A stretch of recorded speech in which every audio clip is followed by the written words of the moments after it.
Hi friends, welcome back to our channel. నేను వచ్చేసి Akbar Shaikh all videos.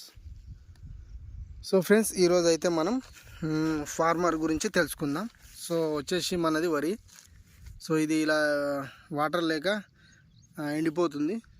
So ఏం చేస్తాం ఫ్రెండ్స్, ఇప్పుడైతే మనకు వాటర్ అయితే లేదు. మనం ఏం చేస్తాం, మనం కష్టపడ్డాం. కాకపోతే ఏంటంటే మన బోర్లు అనేటివి వాటర్ అనేటివి కొంచెం తక్కువයි. సో పారకం అనేది అయితలేదు. సో దేవుడు అనేది కరుణిస్తేనే మనకు పంటలు అనేటివి పండుతాయి. సో ఫ్రెండ్స్, ఎవరైతే రైతులైతే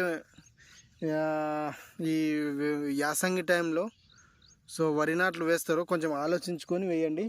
సో అది నా యొక్క చిన్న విన్నపం. ఏంటంటే నేను కూడా ఆలోచించకుండానే వేశాను.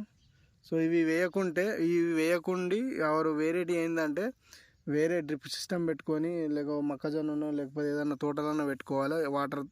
ఎందుకంటే ఈ టైంలో వాటర్ తక్కువ అవుతాయి. సో ఎందుకంటే వర్షాలు కూడా ఎక్కువ మోతాదులో ఉంటలేవు. సో ఎందుకంటే మనం కష్టపడతాం, దీనికి దున్నిపించినందుకు కూడా ట్రాక్టర్కి అడ్డగోలు పైసలు అవుతున్నాయి. తర్వాత నాట్లు వేపిస్తున్నాం, నాట్ల కాయకిలి అది అడ్డగోలు అవుతున్నాయి. తర్వాత కలుపు తీస్తున్నాం. వరి చనిపోతుందంటే వేల మందులు తెచ్చి కూడా స్ప్రే చేస్తున్నాం.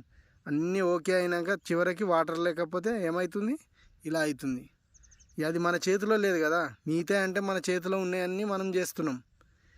మన చేతిలో లేనిది ఇది ఒకటే పని. వాటర్ లేక మనం ఏం చేస్తాం? ఎక్కడికి వెళ్ళి ఎవరి బోర్లలో నీళ్ళు పెట్టుకుంటాం చెప్పు. ప్రతి ఒక్కరిది అలాగనే అయిపోయింది. మంచి బోర్లే తక్కువ అయిపోయినాయి. అది ఈ టైంలో. ఇంకా ఎండాకాలం ఇంకా స్టార్టే కాలేదు. ఈ మార్చి నెలలో ఇట్లా అవుతున్నాయి. మార్చి తర్వాత ఏప్రిల్ ఉంది, ఏప్రిల్ మే ఈ టైంలలో ఇంకేంది పంటలు ఏమైనా వండుతాయా? సో అందుకనే రైతు అనేది ఎప్పటికి కష్టపడుతూనే ఉండాలి, కానీ ఫలితం అనేది ఉండదు. అట్లుంది రైతు బతుకులు. కానీ ఒక చిన్న విన్నపం ఏంటంటే కొంచెం ఆలోచించుకొని ఈ యాసంగి టైంలో వేసుకోండి.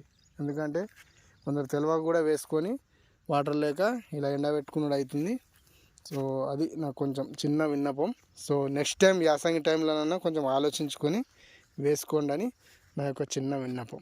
ఓకేనా ఫ్రెండ్స్? ఈ వీడియో కనుక నచ్చినట్టయితే లైక్ చేయండి, షేర్ చేయండి, కామెంట్ పెట్టండి.